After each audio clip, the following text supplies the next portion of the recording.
নমস্কার বন্ধুরা, আজকে শ্রাবণ মাসের প্রথম সোমবার আমি কি করলাম চলো আজকে তোমাদের সাথে এটাই শেয়ার করব। প্রথমেই আমি স্নান করে শাড়িটা পরে নিলাম, তারপর আমি চলে যাব পুজোর ঘরে। পুজোর ঘরে এসে প্রথমেই আগে ভোলেনাথকে স্নান করাতে হবে, তার জন্য পঞ্চামৃত বানাইতে হবে। পঞ্চামৃত বানানোর জন্য এখানে আমি দই, দুধ যা কিছু লাগে সব কিছু মিশিয়ে নিচ্ছি, গঙ্গার জল, তারপর চিনি, ঘি, মধু যা লাগে সব কিছু নিয়ে নিলাম।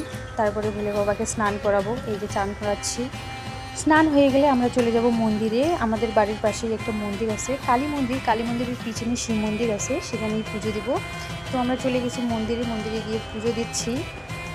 প্রথমেই আমি ধূপকাঠি লাগিয়ে 7 পাক ঘুরিয়ে নেব। 7 পাক ঘোরা হয়ে গেলে আমি পূজা শুরু করব। এই কালী মন্দির খুবই জাগ্রত, তার পিছনেই আছে শিব মন্দির, সেখানেই আমি পুজো দিচ্ছি। এরপর আমি ভোলেনাথকে বেলপত্র নিবেদন করব। বেলপত্র নিবেদন হয়ে গেলেই আমি দুধ ঢালবো ভোলেনাথের মাথায়।